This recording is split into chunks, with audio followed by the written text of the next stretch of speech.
Assalamualaikum warahmatullahi wabarakatuh. Perkenalkan, nama saya Dimas Dwi Septian dari kelas Elektro 7. Saya akan mempresentasikan materi tentang sumber hukum Islam. Sumber hukum tidak hanya dimiliki oleh suatu negara saja, tetapi dalam kehidupan beragama, khususnya Islam. Islam juga memiliki sumber hukum yang selama ini digunakan oleh seluruh umat Muslim. Sumber hukum Islam ada tiga, yaitu Al-Quran, hadis, dan ijtihad.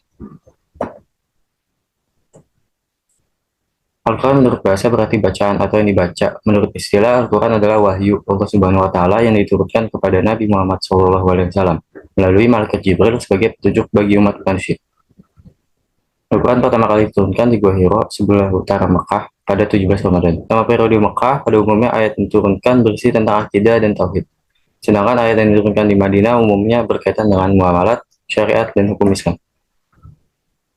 Nama-nama Al-Quran: Alkitab, Al-Bayan yang berarti terjemahan, Al-Qalam, Al-Balagh yang berarti kabar sempurna, An-Nur yang berarti cahaya, dan Ar-Ruh yang berarti angin. Isi kandungan dari Al-Quran itu akidah, ibadah, hukum, dan sejarah. Fungsi Al-Quran sebagai ilmu pengetahuan, ilmu tauhid, ilmu hukum, ilmu tasawuf, ilmu filsafat Islam bagi kehidupan manusia, sebagai petunjuk jalan yang lurus, mukjizat bagi Nabi Muhammad SAW. Dalam agama Islam, Al-Huda yaitu petunjuk, Al-Furqan yaitu pemisah, Al-Ashifat yaitu obat, dan Al-Mauizah yang berarti nasihat. Selanjutnya adalah hadis.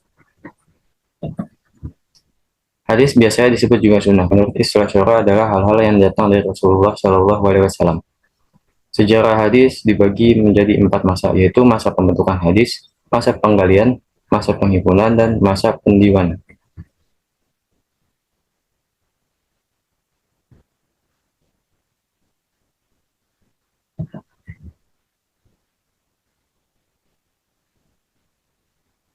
Bagian-bagian hadis.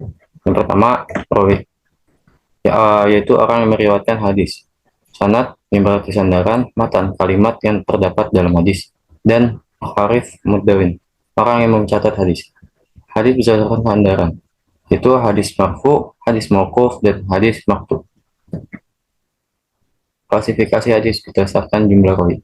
Bagian hadis berdasarkan kuantitas rawi ini terbagi menjadi 2 bagian, yaitu hadis mutawir dan hadis ahad. Klasifikasi hadis berdasarkan kualitas. Bagian hadis berdasarkan kualitas dibagi menjadi 3 bagian, yaitu hadis sahih, hadis hasan, hadis dhaif, dan hadis qudsi. Fungsi hadis. Yang pertama, bayan at-taqrir yang berarti memperjelas isi Al-Quran, bayan at-tafsir menafsirkan isi Al-Quran, bayan at-tafsir memberikan kepastian hukum Islam yang tidak ada di Al-Quran, dan bayan nasakh yaitu mengganti ketentuan terdahulu. Selanjutnya, ijtihad. Ijtihad menurut bahasa artinya adalah bersungguh-sungguh. Sedangkan menurut istilah, ijtihad adalah proses penetapan hukum syariat dengan mencurahkan seluruh pikiran dan tenaga secara bersungguh-sungguh. Syarat mustahid yaitu mengetahui Al-Quran, mengetahui asbab al-nuzul, mengetahui nasib dan mansukh, mengetahui as-sunnah, mengetahui ilmu dirayah hadis, mengetahui bahasa Arab, dan bersifat adil dan takwa. Dasar dari ijtihad adalah Al-Quran dan Sunnah. Jadi para ulama tidak sembarang menentukan hukum dari suatu permasalahan.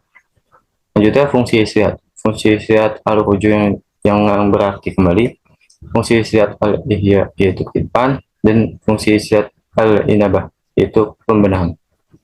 Wilayah ijtihad.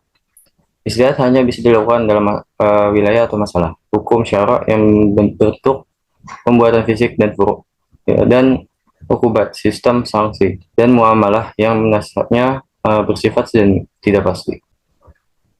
Dari presentasi tersebut dapat saya simpulkan bahwa sumber hukum Islam seperti Al-Quran, hadis, dan ijtihad sangat berguna bagi umat muslim karena sumber hukum Islam dapat dijadikan pedoman kita untuk menjalani hidup ini.